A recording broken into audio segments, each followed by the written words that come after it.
Bem-vindos a mais um episódio de E aí, professor? Oi, Walter. Oi, Martin. Como você vai? Eu vou bem, e você? Eu primeiro tenho que ver o que você vai fazer quando eu te cumprimento, para então ver o que eu posso falar depois disso. É como um jogo, Martin. Mas é um jogo legal. Obrigado. O prazer é meu? Vamos abrir com uma palavra de oração. Nosso Pai Celeste, obrigado. Obrigado pelas bênçãos que tu tens derramado sobre nós. E nós pedimos que tu nos abençoes mais uma vez com o Espírito Santo e abençoe essa conversa. Em nome de Jesus, amém. Amém. Muito bem, Martin. Hoje nós vamos falar a respeito da angústia de Jacó. E a razão pela qual escolhemos esse tema é que as pessoas querem saber como será essa angústia e também como se preparar para ela. E também no último episódio nós mostramos várias coisas que estão acontecendo ao redor do mundo. Mas qual que é a aplicação espiritual para nos prepararmos para o que virá? Muito bem, qual é a aplicação disso para os nossos dias e por que ela é tão importante? Esta é uma bela história tipológica.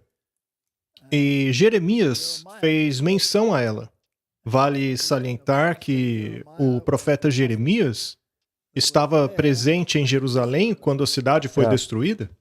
A destruição de Jerusalém é um tipo da destruição do tempo do fim. É mesmo? Jeremias 30, verso 7 diz: porque aquele dia é tão grande que não houve outro semelhante. É tempo de angústia para Jacó. Ele, porém, será salvo dela. É uma bela promessa. Exato, tem uma promessa aí. É uma promessa, mas também tem um teor de preocupação aí. Sim, e essa também é uma parte interessante, que Jacó não ficará isento do problema. Exato. Ele terá que passar pela provação. E sabemos que após este evento, Jacó teve o seu nome mudado. Este é um detalhe importante, pois aquele que passar por essa provação é que terá o seu nome mudado. É mesmo? De Jacó Para Israel. para Israel. De o enganador para Israel, aquele que lutou com Deus. Vamos para Gênesis 32 agora. Jacó estava retornando do seu exílio e estava a caminho de casa.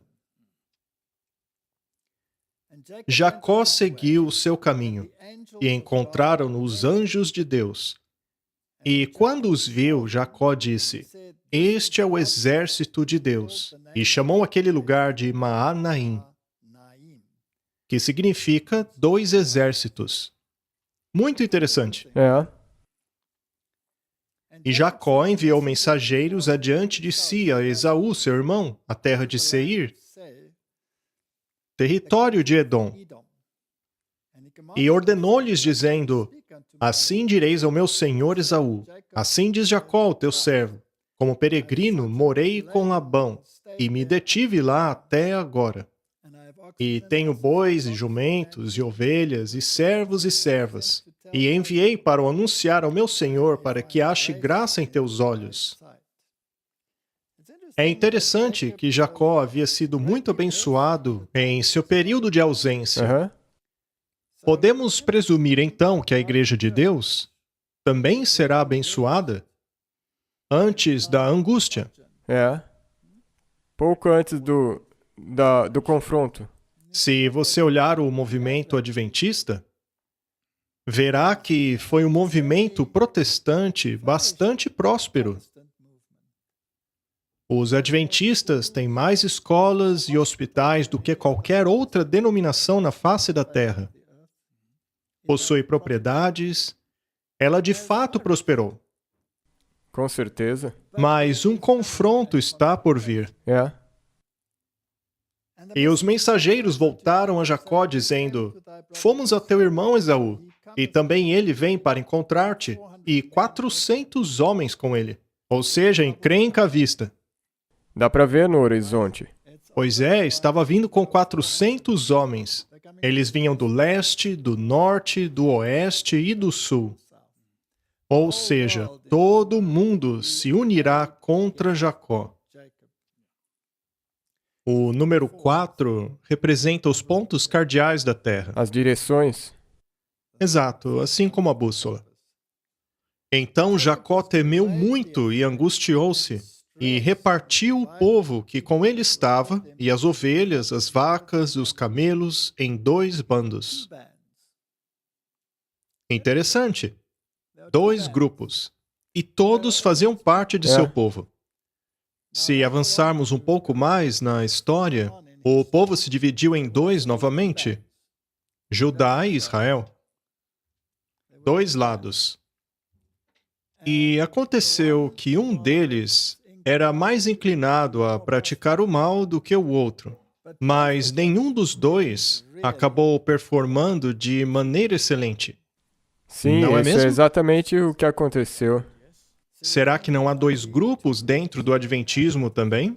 Sim, Aqueles que se apegam ao testemunho, assim como aos mandamentos, e aqueles que reconhecem os mandamentos, mas não têm muito tempo para o testemunho. sim, Seria possível? eu acho que é possível. Bem, a tipologia mostra que vai ser assim. Muito bem, então houve 2 grupos. E o verso 10 diz: Não sou digno de toda a bondade. Pois no verso 9 ele ora dizendo: Ó Deus de meu pai Abraão, Deus de meu pai Isaque, ó Senhor que me disseste: Volte para a tua terra e para os seus parentes, e eu o farei prosperar. Eu não sou digno de toda bondade e lealdade com o que trataste o teu servo. Quando atravessei o Jordão, eu tinha apenas o meu cajado, mas agora já possuo 2 caravanas. 2 grupos. Ele os dividiu em 2 grupos.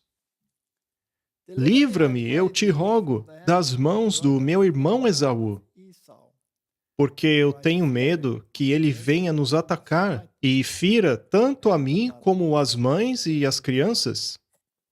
Martin, quem é o inimigo aqui? Esaú? E ele está determinado a se vingar, Aham. não é? Sim, Ele queria destruí-los. Jacó havia deixado Labão para trás. Ele deixou todas as nações lá atrás. Mas o problema dele era Esaú. é.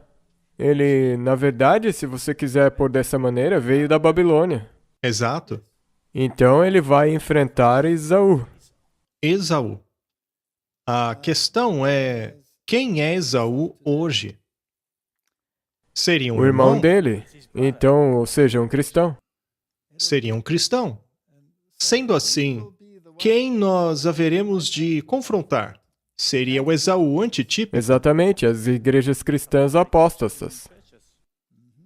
Agora, em relação à obediência em termos de casamento,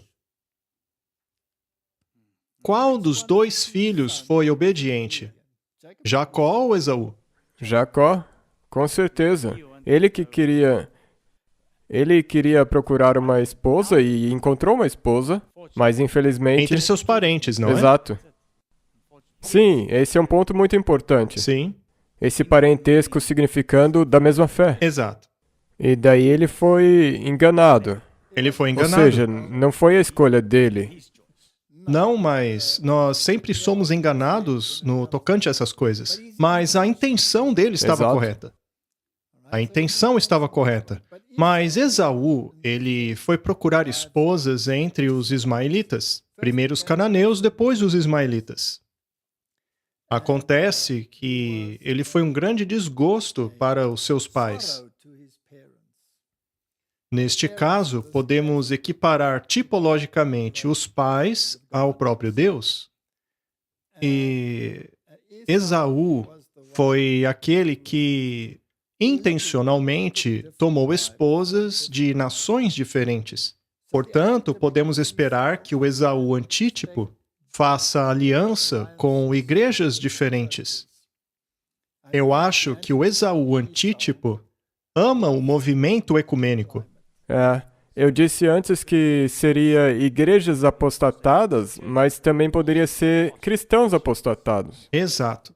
Vamos continuar então. Capítulo 32, verso 11. Livra-me, peço-te, da mão do meu irmão, da mão de Esaú, porque eu o temo, porventura não venha e me fira, e a mãe com os filhos. E tu disseste, certamente te farei bem, e farei a tua descendência como a areia do mar, que pela multidão não se pode contar. E depois de passar ali a noite, escolheu entre os seus rebanhos um presente para o seu irmão Esaú.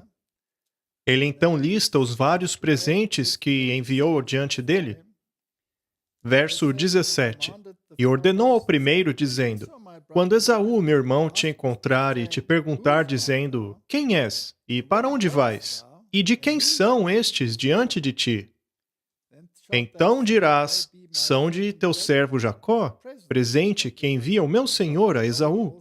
E eis que ele mesmo vem também atrás de nós. E ordenou também ao segundo e ao terceiro e a todos os que vinham atrás dos rebanhos, dizendo: Conforme a esta mesma palavra falareis a Esaú quando o achardes. E direis também: Eis que o teu servo Jacó vem atrás de nós, porque dizia: Eu o aplacarei com o presente, que vai adiante de mim, e depois verei a sua face. Porventura, ele me aceitará. Jacó enviou pessoas na frente dele para Esaú. Bem, Esaú não fez nada com eles. Não. Na verdade, eles não precisavam se preocupar, pois o alvo de Esaú era Jacó. Ele tinha contas a acertar com Esaú. Portanto, o Esaú antitípico irá encontrar-se com alguns que se opõem a ele. Mas o seu alvo real é o Jacó antitípico, não é? Este é o seu verdadeiro alvo. Verso 21. Assim passou o presente adiante dele. Ele, porém, passou aquela noite no arraial. E naquela mesma noite se levantou e tomou as suas 2 mulheres e as suas 2 servas e os seus 11 filhos e passou o val do Jaboque. E tomou-os e fê-los passar o ribeiro e fez passar tudo o que tinha. E agora vem a história, que é foco de nosso estudo. E Jacó ficou sozinho. Então veio um homem que se pôs a lutar com ele até o amanhecer. Este homem não era ninguém mais do que o Filho de Deus. Sim, Jesus. O próprio Jesus Cristo. Quando o homem viu que não poderia dominá-lo, veja, esta é uma parte muito importante. Quando o homem viu que não poderia dominá-lo, tocou na articulação da coxa de Jacó, de forma que lhe deslocou a coxa enquanto lutavam. Quem percebeu que não prevalecia contra ele? Jesus. Jesus viu que ele não prevalecia contra Jacó. Ou seja, Jacó não deixava ele ir. Ele estava lá, permanecendo, procurando, com fé. Na verdade, a questão é que Jacó estava sendo testado para ver o quão apegado a Deus ele era. Eles lutaram até o nascer do sol e ele não deixou ir. Então Jesus viu que aquele lutador, Jacó, estava determinado a apegar-se à verdade. Sim. E o que deveríamos nós fazer? Se apegue. Apegar-nos a ela. Não desista. Não. Há muitos obstáculos que nos tentam separar dela. Às vezes podemos pensar que fomos rejeitados, pois afinal, isso tudo é uma luta mesmo. Às vezes parece que alguém está tentando livrar-se de nós. Sim. Parece ser assim. Parece que. É uma palavra muito importante, nós vamos chegar lá. Apenas parece ser assim. E ele disse: Deixe-me ir, pois o dia já desponta. Mas Jacó respondeu: Não te deixarei ir, a não ser que me abençoes. Este é provavelmente um dos versos mais importantes da Bíblia. Esta deve ser a nossa atitude. Mesmo, nós ouvimos isso em Jó também. Sim. Ainda que ele me mate, eu o servirei. Ainda que ele me mate, eu não te deixarei ir, a não ser que me abençoes. E o que foi tocado em Jacó que foi deslocado? A coxa dele. A coxa? E qual é a importância da coxa? Para andar? Exato, precisamos dela para caminhar. É o quadril que determina a direção aonde caminhamos. É. A partir dali, ele mancaria. Ele já não podia andar como andava antigamente. A partir dali, ele era deficiente. Mas aquilo seria uma bênção para ele. Você entende? Sim, eu já posso ver isso. É o caminho. Não é um caminho Não fácil. vai ser fácil. Chegaremos lá mancando? Exato. E você não vai andar do jeito que você gostaria de andar. Muito bem. Então, se você está mancando, se você tem essa enfermidade, você não se torna mais dependente? Sim? É possível fugir assim? Não? Não, claro que não. Você se torna dependente. Você precisa de ajuda. Então perguntou: qual é teu nome? E ele respondeu: Jacó. Então disse: não te chamarás mais Jacó, mas Israel. Israel significa um príncipe de Deus. Pois como príncipe lutaste com Deus e com os homens e prevaleceste. E Jacó lhe perguntou e disse: dá-me, peço-te, a saber o teu nome. E disse: por que perguntas pelo meu nome? E abençoou-o ali. Ele por acaso disse o nome? Não. Não, Ele não disse. contou o nome. Ainda assim, ele disse que Jacó havia lutado com Deus? É. Então, na verdade, ele soube quem ele era. E também no anterior, Israel, o nome, significa um príncipe que tem poder com Deus, não por conta própria. Essa estrada na qual você caminhará mancando só vai ser possível com Deus. Somente com Deus. E Jacó chamou aquele lugar de Peniel, pois disse: vi a Deus face a face, e todavia minha vida foi poupada. Peniel significa face de Deus.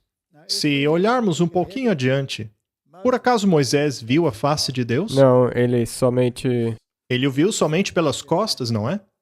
E ainda assim foi necessário esconder-se atrás da rocha. Mas Jacó diz que viu a face de Deus. Isto significa que ele viu a justiça de Cristo e ansiou ter o seu caráter. E daí ele reconheceu que tinha que mudar. Quando se vê a face de Deus, nós vemos a justiça dele e vemos ao mesmo tempo, por contraste, a nossa imperfeição. E ao nascer do sol, atravessou o Peniel, mancando por causa da coxa. Por isso, os filhos de Israel não comem o nervo encolhido, que está sobre a juntura da coxa, até o dia de hoje, porquanto tocar a juntura da coxa de Jacó no nervo encolhido. Deste momento em diante, Jacó caminhava como um dependente. Não independentemente, mas em dependência. Sim, sim. Ele precisava agora ser dependente. Mas por que ele estava lutando? Ele lutou para quê? Era sobre... Está perdoado o meu pecado? Era por causa do pecado É. dele. Muito bem, após esta pequena introdução, podemos ir a Jeremias, capítulo 30, verso 7, mais uma vez. E Jeremias nos diz: ah, quão grande é aquele dia! Não há outro como ele. É o tempo da angústia de Jacó, mas ele será preservado dele. Precisamos analisar esta promessa e ver a condição dela. Isto é muito importante. O Espírito de Profecia, volume 3, páginas 128 e 129. O erro de Jacó ao tomar as bênçãos de seu irmão pela fraude é apresentado mais uma vez diante dele. E ele está com medo de que Deus permita que Esaú o mate. Em sua angústia, ele ora a Deus por toda a noite. Ele clama que se arrependeu profundamente de seus pecados e das injustiças contra o seu irmão, que foi o motivo de sua separação da casa de seu pai por 20 anos. Pareceu que o anjo estava resistindo à sua oração ao continuamente lembrá-lo de seus pecados e, ao mesmo tempo, procurando livrar-se dele. Em sua angústia, Jacó recorreu ao arrependimento de sua alma, à profunda humilhação que ele sentiu por causa de seus erros. O anjo considerou a sua oração com aparente indiferença, continuamente se esforçando para livrar-se de Jacó. Muito bem, temos aqui mais alguns detalhes sobre o que aconteceu, sobre o que estava passando na cabeça dele. Sim, e essa luta, se você trazê-la tipologicamente aos nossos dias, isso obviamente significa que Deus trará à lembrança alguns eventos passados na sua vida, para que você possa pensar: eu realmente me arrependi disso? Pois é. Martin, você ainda é bastante jovem, não é? Pelo menos comparando-se a mim. E eu posso lhe dizer que, conforme envelhecemos, algumas das coisas que vêm à sua mente sobre o passado nos causam bastante perplexidade, É, a ponto de você dizer a si mesmo: por que que eu fiz aquela bobagem? Por que eu fui tão estúpido? E você acaba lutando com isso e tem que aceitar, pela fé, que Deus te perdoou. E é dito ali na citação que Jacó recebeu a bênção por meio da fraude. Ou seja, foi por meio da fraude que ele tomou para si a bênção, com as próprias mãos dele. Basicamente, isso é a salvação por obras. é verdade. Ele não tinha promessa de que receberia a bênção. Sim, Ele tinha essa promessa, mas ele não enxergava o caminho para a bênção aberto. Ele não via como chegar lá. Afinal, de acordo com as leis vigentes da época, os costumes, ele não receberia a bênção, o mais velho receberia. Isso para ele era um problema intransponível. Então ele decidiu é ajudar mesmo. Deus. E por acaso também não é algo que o mundo religioso tende a fazer? Sim, Ajudar a Deus? sim, com certeza. E especialmente a respeito de resolver os problemas da Terra. Sim. E o que chega a ser irônico é que dos dois, Jacó e Esaú, será que os dois estavam imunes a isso? Esaú também não tentou fazer o mesmo? É, com certeza. Na verdade, Esaú sempre tentou fazer do seu jeito. Ele nunca foi arrependido a Deus pedir perdão. E Jacó, pelo menos, tentou fazer do jeito de Deus. Mas ele achou que Deus precisava de uma ajudinha. Com certeza, você pode ver isso em outras histórias. Abraão também tentou ajudar a Deus. É a natureza humana. Então, basicamente, o que estamos falando aqui é da justificação pelas obras contra a justificação pela fé. É mesmo? E os únicos que podem lutar com Deus sem deixar ele ir são aqueles que perceberam que todas as suas tentativas foram fraudulentas. É exatamente assim que é. Portanto, a única coisa que nos resta é a graça. Exato. Você somente pode se agarrar a isso e você tem que se agarrar a isso pela fé. E é necessário que nos arrependamos. Martin, eu vou te fazer uma pergunta intrigante agora. Será que isso quer dizer que você tem que se arrepender até mesmo de suas boas obras? Sim, se eles foram meios de tentar salvar a si mesmo. Aham. Ou seja, Deus não é contra suas boas obras, pois as boas obras é o fruto que se desenvolve de uma boa árvore. Aham. Mas se as suas boas obras tiveram um motivo distorcido, se você achava que com elas poderia forçar Deus ao introduzir uma metodologia, ou seja lá o que for, para fazer Deus aceitá-lo, você precisa se arrepender disso também? Pois nada em minhas mãos eu trago, apenas à cruz eu me entrego. Com certeza. Muito bem. Então, basicamente, isso é salvação pelas obras. São duas religiões conflitando. E Jacó é aquele que luta com Deus e não o deixa ir.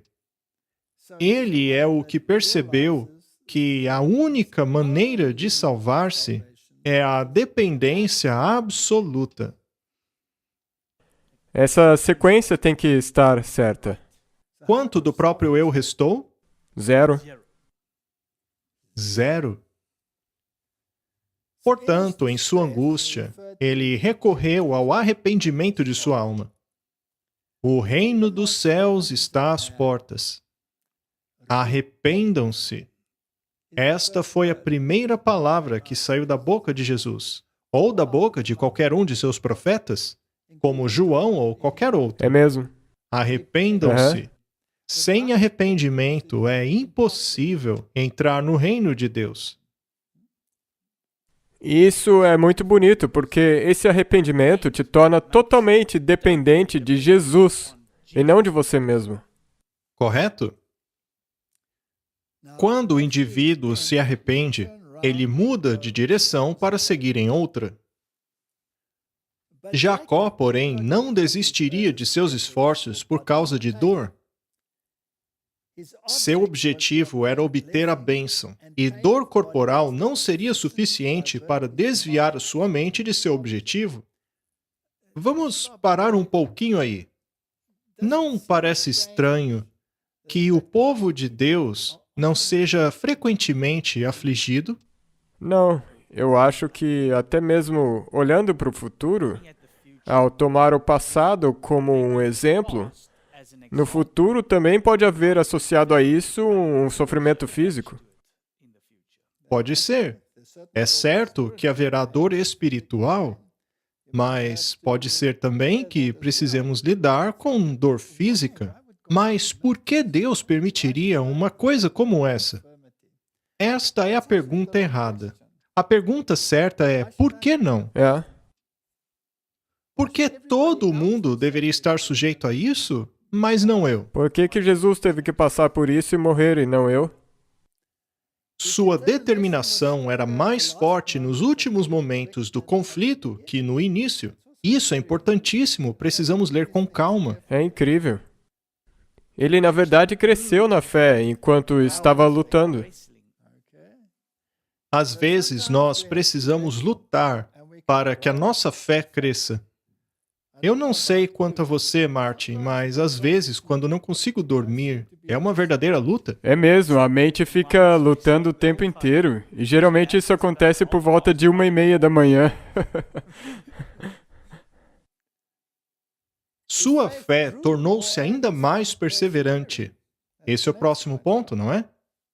Até o fim, até o nascer do dia, ele não deixou o anjo ir até que o abençoasse. E ele disse: deixe-me ir, pois já é dia. Ele disse: eu não te deixarei ir até que me abençoes. E o anjo então perguntou: qual é seu nome? Ele disse: Jacó. E ele disse: seu nome não será mais Jacó, mas Israel. Pois como um príncipe lutaste com Deus e com os homens, e prevaleceste. Então, porque ele lutou com Deus e não o deixou ir, e também por cumprir aquelas outras exigências, ele foi chamado de Israel. Antitipicamente, quem é Israel? Os filhos de Deus, Qualquer um que luta com os Deus justos. e vence, Os justos. E como você pode se tornar justo? apenas por apropriar-se da justiça de Cristo. Exato. Na verdade, não é a sua justiça. Pois é. Ele segurou o anjo até obter a bênção que queria e a certeza do perdão de seus pecados. Eu vejo que você grifou a questão do perdão dos pecados. Se você confessar os seus pecados, Ele é fiel. ele é fiel não é? Exato. E ele te limpará de quanta injustiça? De toda. Toda ela. Agora, será que você tem pecados, Martin, dos quais nem se lembra? Com certeza. E como lidamos com isso? Abra sua Bíblia em Salmos 19.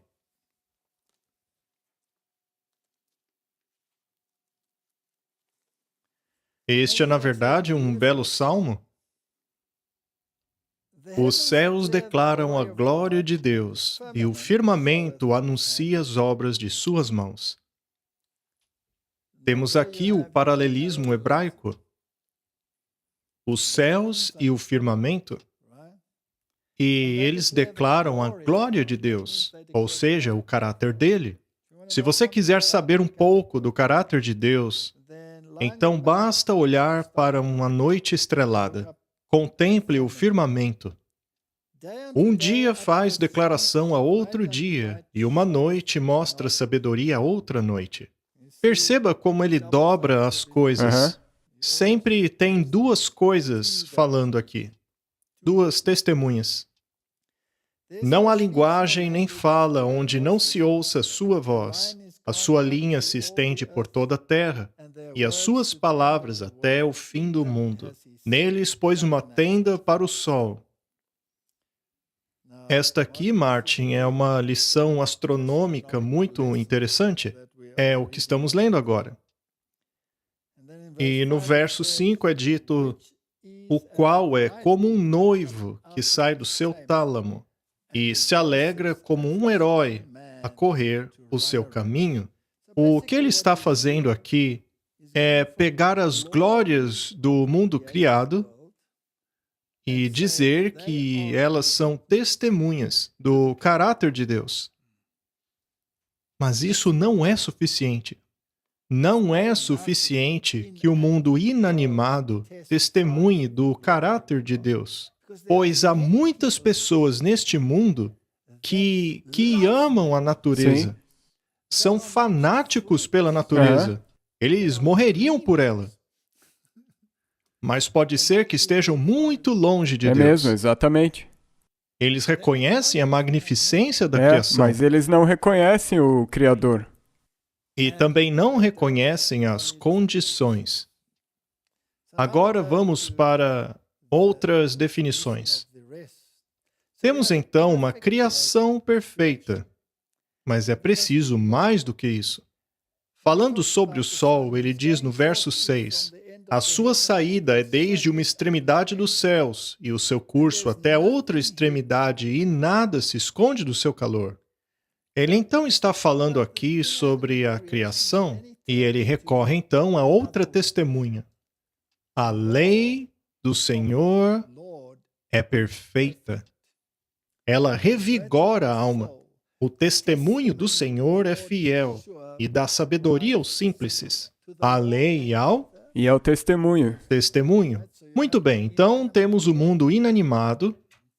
E, na verdade, até o mundo animado, pois temos os animais que também testemunham do poder de Deus. Mas aqui temos uma outra testemunha, que é a lei de Deus.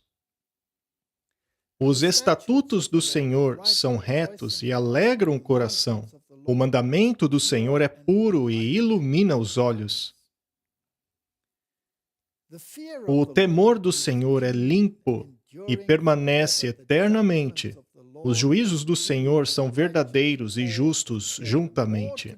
Mais desejáveis são do que o ouro, sim, muito mais do que o ouro fino, mais doces do que o mel e o licor dos favos. Temos aqui uma descrição da glória da lei e do testemunho, que são a base do governo de Deus e o coração dos princípios da justiça. Não é? É mesmo. Temos então essas duas grandes testemunhas. E então chega algo muito interessante. Verso 11. Também por eles, ou seja, pela lei, testemunhos, mandamentos, todas essas coisas, é advertido o teu servo. e em os guardar, há grande recompensa. Amar a natureza não é suficiente. Não. É necessário amar o Senhor e o testemunho, amar os mandamentos e, claro, guardá-los. Sim. Este é um tema recorrente por toda a Bíblia e se alguém tentar eliminá-lo da Bíblia, ele então tem um problema. E agora vem estes versos interessantes, que são a razão pela qual estamos aqui neste salmo. Guarde também o teu servo dos pecados de presunção. Guarde o teu servo dos pecados de presunção. Ou seja, Senhor, me impeça de fazer arrogantemente aquilo que eu sei que é errado, pois fui advertido na palavra e no testemunho de que este não é o caminho correto a se seguir. E se quiser aplicar isso à igreja remanescente, o testemunho do insight profético continuou na igreja remanescente, pois esta precisa ter o testemunho. Exatamente. E se você ignorar presunçosamente tudo o que está escrito lá, você é culpado. É mesmo. Isso não é um problema para a igreja remanescente? Ah, com certeza. É um problema grande. E o negócio é que essa presunção, você às vezes acha que está correto e está fazendo um favor a Deus. Isso é uma grande parte dessa presunção. Sim. Então, há dois grupos dentro da igreja remanescente. Aqueles que acreditam que o testemunho possui autoridade e que também são a imagem da vontade de Aham. Deus, e aqueles que acreditam que o testemunho é de origem humana. Dois É grupos. mesmo. Assim como os dois grupos lá de Jacó. Muito bem. Guarde dos pecados de presunção teu servo. De novo, guarda-me de fazer aquilo que eu sei que é errado. Que eles não tenham domínio sobre mim. Então eu serei sincero e ficarei limpo de grande transgressão. Então, esta é a primeira condição. Se algo foi revelado na Bíblia, no espírito de profecia, e você sabe que aquilo é certo, e você não faz, então é pecado. Agora, vamos voltar um pouco, Martin, lá no verso 11. Também por eles é advertido o teu servo. Advertido por quem? Pelos preceitos de Deus. E ao guardá-los, há grande recompensa. E agora ao verso 12, vamos lá. Quem pode entender os seus próprios erros? Purifica-me das minhas faltas ocultas. Quem pode entender os seus erros? Martin, nós somos tão caídos que nem sequer compreendemos a profundidade de nossa Não condição. mesmo. Não sabemos. E nós, frequentemente, achamos que somos bons, os certinhos, e nem sequer sabemos que somos miseráveis, cegos e nus. Portanto, Deus colocou isso em seu programa e ele diz: purifica-me das minhas faltas ocultas. Outras traduções colocam faltas escondidas. É algo de que eu nem sequer tenho consciência. Guarda o teu servo dos pecados de presunção, que eles não me dominem. Há aqui duas categorias mencionadas: os pecados dos quais tenho consciência, os quais pratico deliberadamente, o que é presunção, e aqueles dos quais eu sequer tenho conhecimento. Mas Deus pode me tornar consciente deles com o tempo, progressivamente. Ah, eu achava que aquilo era certo, mas hoje eu sei que não é. E você tem que se arrepender de ambos. E temos que nos arrepender de ambos. Será então que Deus nos perdoa daquilo que não sabemos? Sim. Mas quando Ele te revela e você quebra, então é um pecado de presunção. Uma vez que esta condição é cumprida, ou melhor, estas condições, então você é inocentado de suas transgressões. Sejam agradáveis as palavras da minha boca e a meditação do meu coração perante a tua face, Senhor, rocha minha e redentor meu. Aqui nós temos tanto a Aham. justificação como a santificação. Sem a justificação, estaríamos encrencados. E sem a santificação, não veremos Deus. Exato. Então, se você for a essa garantia do perdão dos pecados, quando aqui diz que você tem até mesmo pecados escondidos, arrependa-se deles e peça a Deus que Ele te perdoa. E daí, quando Ele te mostrar, continue se arrependendo e pare com eles. Exato. Quando você chegar na minha idade, Martin, você finalmente não terá defeito nenhum. Você acredita nisso? Não, Como assim? não. Muito bem, não vamos nem chegar nesse ponto, tá? Mas nós devemos apenas, por meio da oração, nos apegarmos, não deixarmos que Ele vá, a menos que Ele nos abençoe. Fiquemos longe dos pecados presunçosos e peçamos que Deus nos purifique de toda injustiça. Exato. O negócio é que nenhum pecado do qual você não se arrependeu pode ser perdoado. Nós devemos nos arrepender de todos os nossos pecados. Precisamos nos conscientizar de que o pecado é uma coisa abominável. E o salário do pecado é a morte. Morte eterna. Então, hoje nós temos a chance de se arrepender dos nossos pecados. E se lembrar de que isso será um processo contínuo até que nós vejamos a Jesus. Cada homem morre uma vez e depois vem o seu juízo. Portanto, de acordo com a Bíblia, não existe segunda chance. Se você quiser fazer a coisa certa, tem que ser agora. Continuemos. Foi Cristo que esteve com Jacó naquela noite, com quem ele lutou e a quem ele perseverantemente se apegou até receber a bênção. Ele não sancionou nenhuma injustiça de Jacó. Sua vida foi de dúvida, perplexidade e remorso por causa de seu pecado, até que ele fervorosamente lutou com o anjo e obteve a evidência de que Deus perdoou os seus pecados. Esaú estava marchando contra Jacó com um exército, com o propósito de matar seu irmão.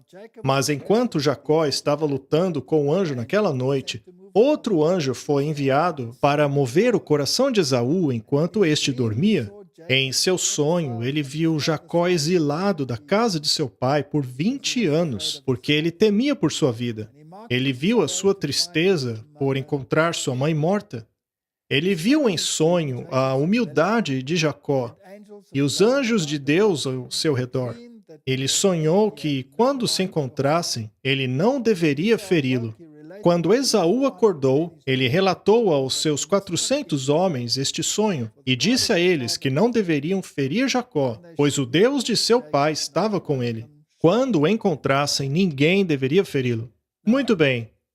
Quais foram as circunstâncias que compeliram Esaú a não machucarem Jacó? A intercessão de anjos. Exato, foi a intercessão de anjos. Não foi uma mudança de Não. caráter.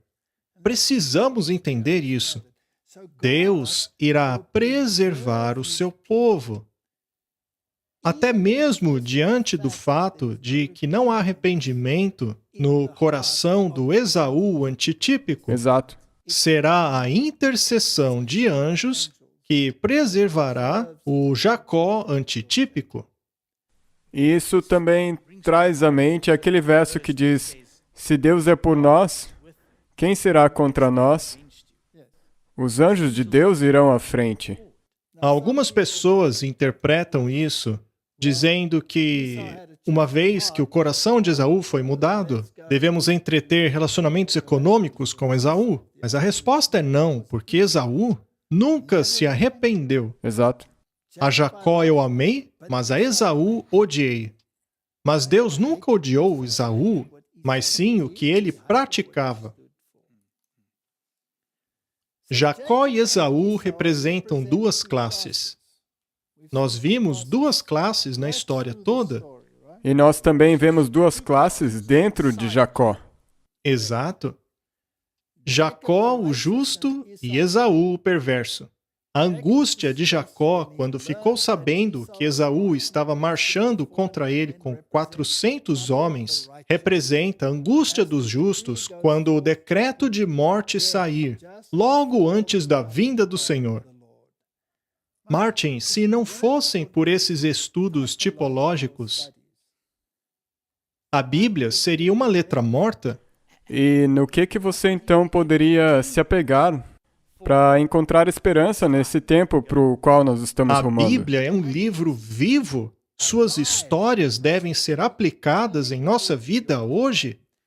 Cada uma destas histórias devem ser vistas como tipos para nós hoje. Conforme os perversos se reúnem em torno deles, eles se encherão com angústia, pois assim como Jacó, não vem como salvar suas vidas. O anjo ficou diante de Jacó, e ele se apegou a ele e o segurou, e lutou com ele a noite toda. Assim também farão os justos, em seu tempo de angústia e tribulação. Lutarão com Deus em oração, assim como Jacó lutou com o anjo. Em sua angústia, Jacó orou toda a noite por livramento das mãos de Esaú. Os justos, em sua angústia mental, clamarão a Deus dia e noite por livramento das mãos dos perversos que os rodeiam. Estamos caminhando para esse tempo de angústia. É possível ver o cerco se fechando. Dá para ver Esaú vindo no horizonte. Esaú está chegando. Ele está chegando pelo leste, chegando pelo norte, pelo oeste, chegando pelo sul. E ele tem um objetivo: eliminá-lo. Ele quer acabar com você e tudo ao seu redor. Ele quer varrê-lo do mapa. A nossa única saída é lutar com o anjo. É deixar as consequências Com Deus. com Deus. Agora, pergunta. Jacó não poderia ter dado meia volta e fugido? Sim, ele poderia. Ele poderia ter fugido. Mas ele não fez isso? Não. Teria ele se arrependido se ele tivesse corrido? Não. Jacó foi em direção ao confronto.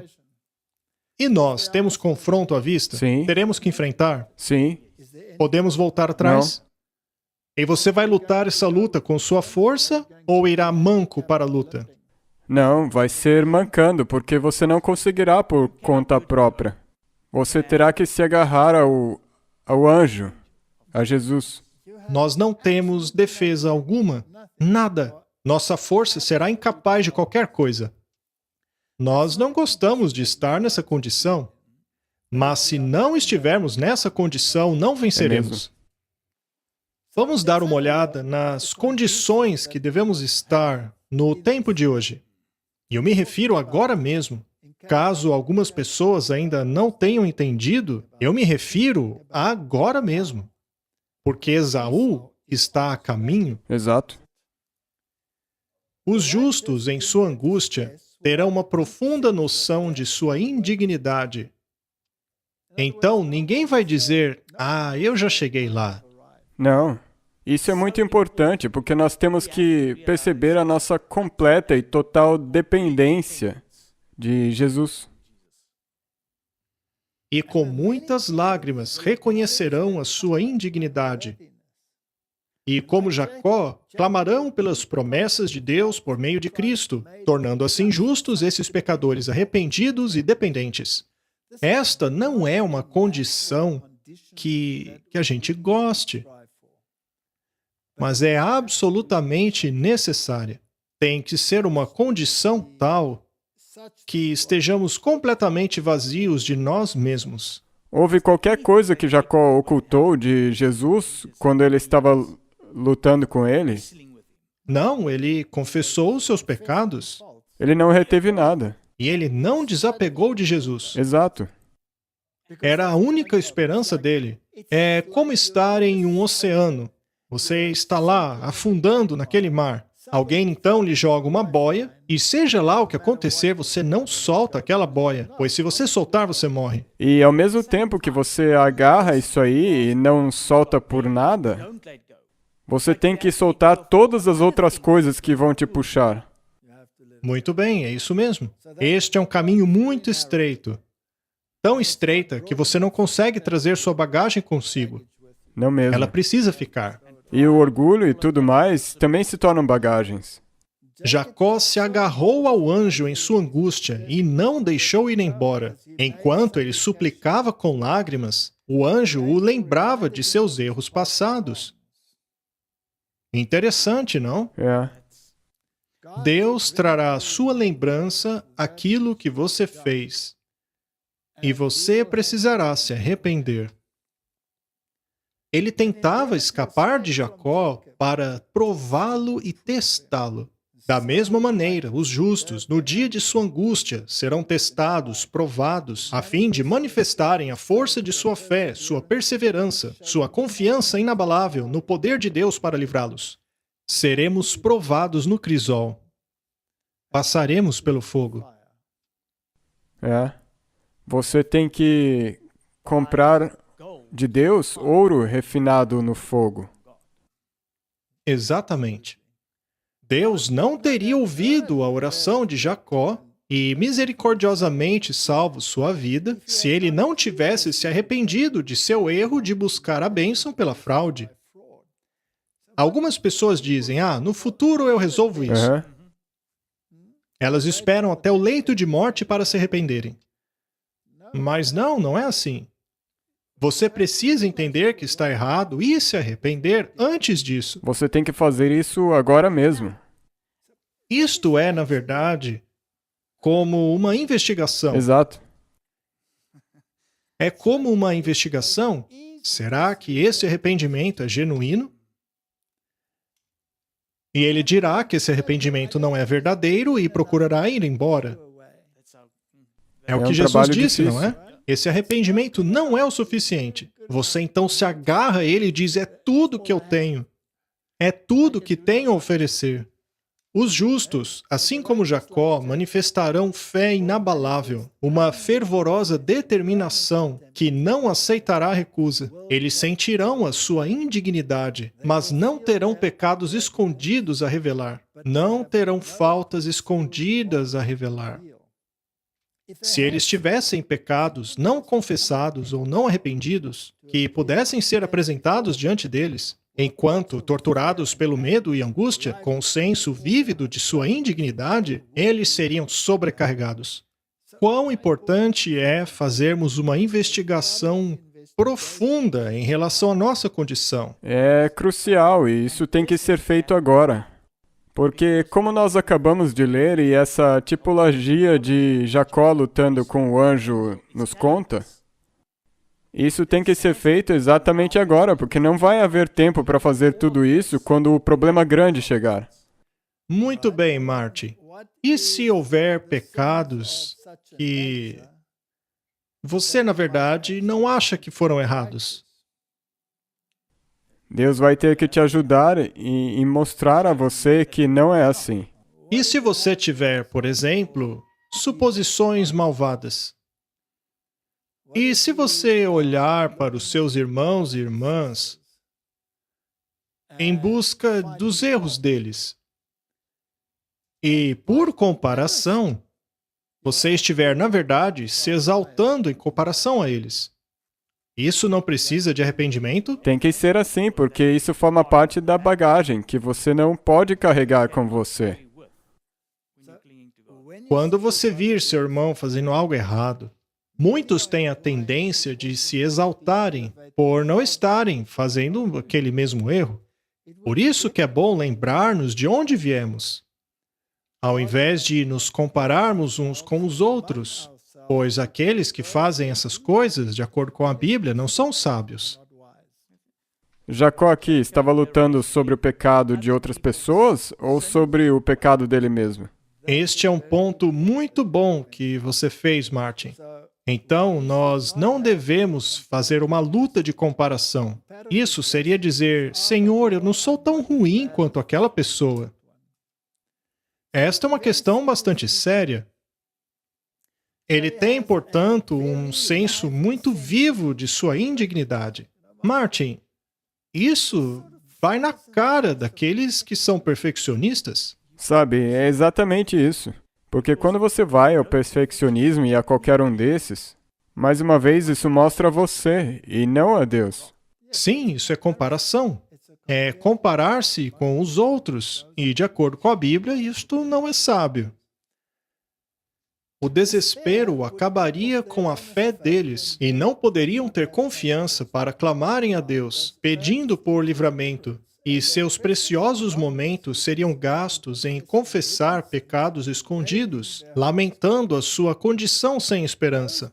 Os professos crentes que chegarem no tempo de angústia despreparados irão, em seu desespero, confessar seus pecados diante de todos com palavras de angústia, enquanto os perversos exultam sobre seu desespero. O caso destes é sem esperança. São como as virgens loucas,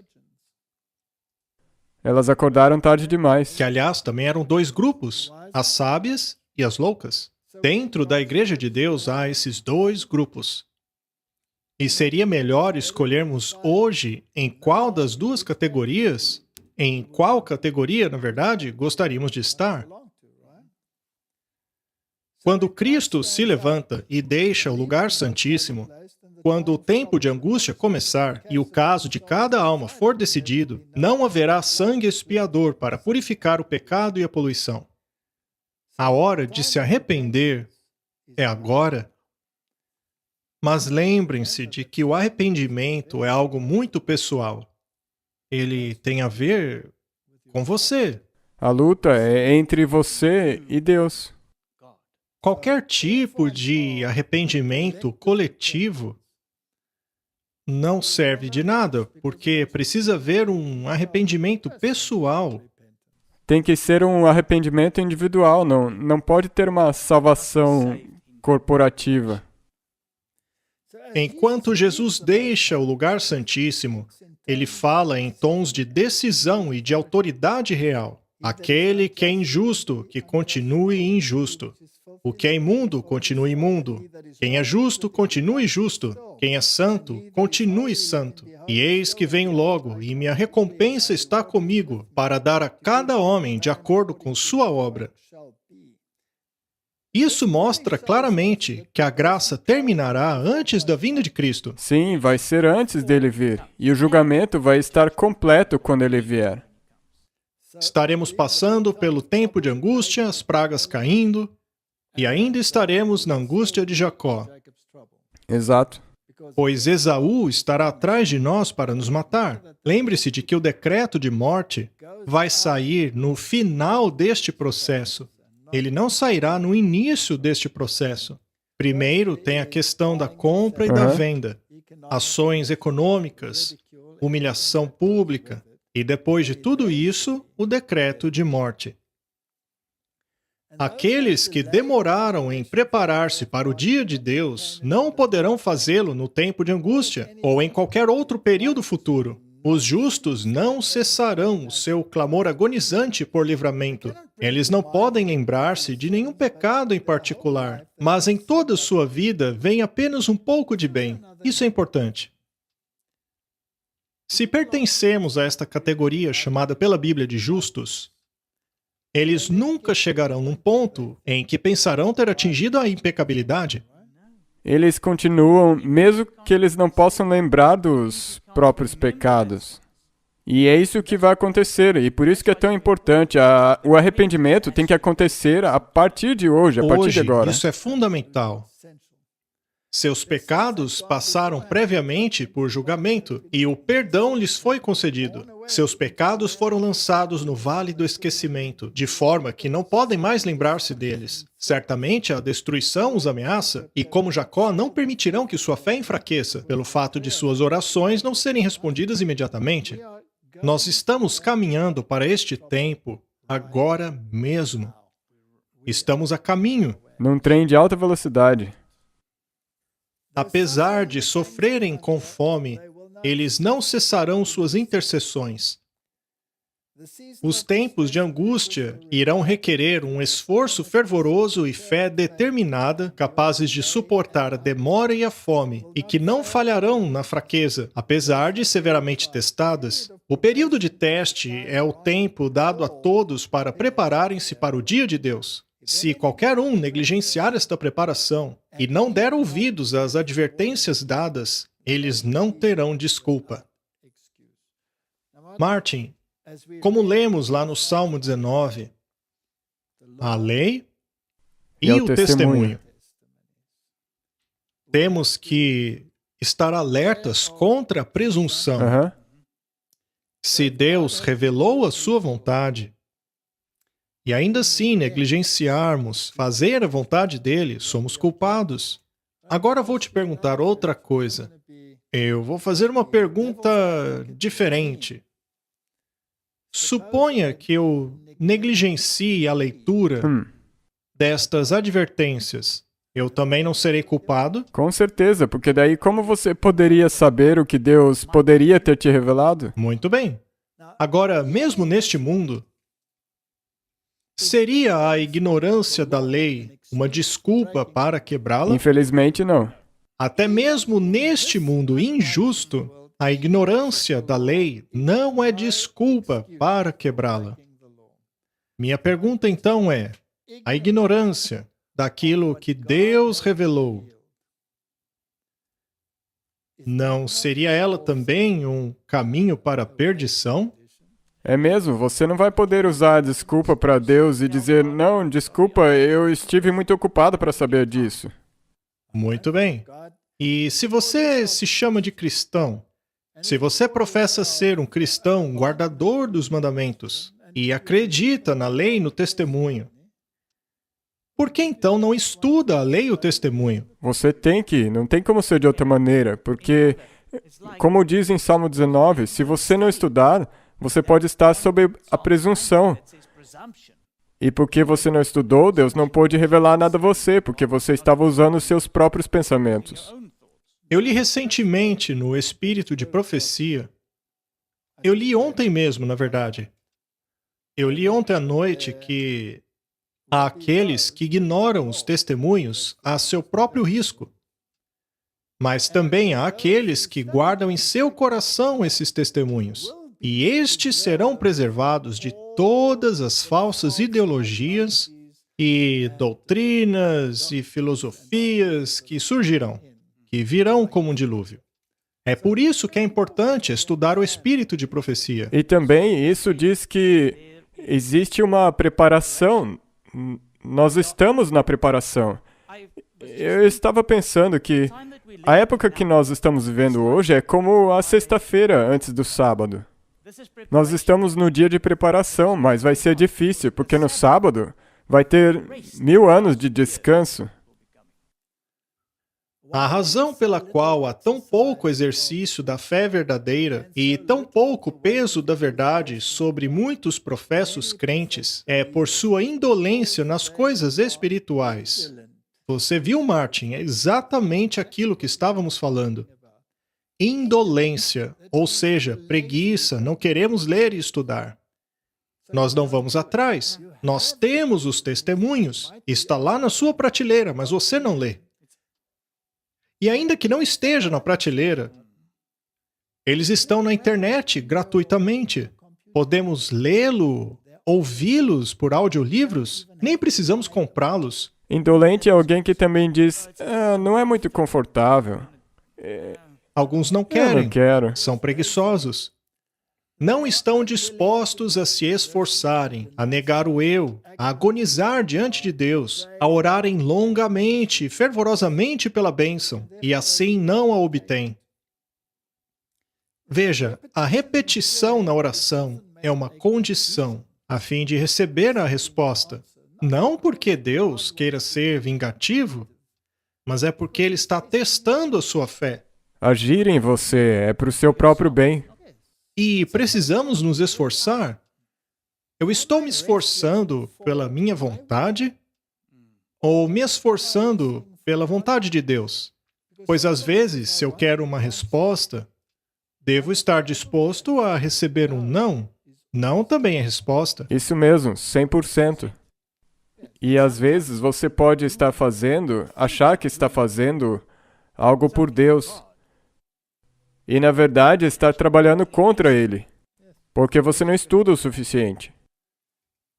A fé que permanecerá através do tempo de angústia precisa ser exercitada diariamente hoje. Aqueles que não fazem poderosos esforços agora para exercitarem perseverante fé estarão totalmente despreparados para exercitarem esta fé que os habilitará a ficarem de pé no dia de angústia. Precisamos ser capazes de suportar a prova. Precisamos ser capazes de suportar a demora. Veja, no slide anterior também tem uma menção à fome. E ela também pode ser física. Esse tempo de angústia vai ser tal como o mundo nunca viu antes. Então qual é o nosso dever? Preparar para esse tempo, agora. Sim? E se você fizer isto, a Bíblia promete que aquele que fez uma boa obra em você irá certamente... A fruição. Sim, ele vai concluir a obra. Martin, este então é um resumo do que significa passar pela angústia de Jacó, aonde estamos no curso da história hoje. E também é um alerta para não nos tornarmos presunçosos. Não devemos achar que somos mais especiais do que os outros. Quanto mais perto você se aproximar de Cristo, mais indigno você se verá aos seus olhos. Mas não significa que você não vale nada. Quer dizer apenas que você entende agora de onde vem a sua força. Sim, a sua dependência total. Você vale muito porque Cristo morreu por você. Mas há outra citação no espírito de profecia que eu costumo citar frequentemente. Ela diz mais ou menos assim: o enorme esforço necessário para voltar é a evidência de quão fundo nós caímos. A diferença entre o plano original de Deus para a humanidade e aquilo que nos tornamos depois de 6.000 anos de pecado, ou melhor, quase 6.000 anos de pecado, nos mostra claramente o estado em que nos encontramos. E é somente pelo arrependimento e dependência completa que poderemos ser salvos. Amém. Oremos. Querido Pai, a história sobre a angústia de Jacó é uma história que afeta todos nós, já que ninguém está à parte dela. Enquanto nos aproximamos deste tempo, eu oro para que o Senhor nos dê a perseverança, coragem e resiliência para nunca o deixarmos, ainda que manquemos na vida. Em nome de Jesus, amém. Amém.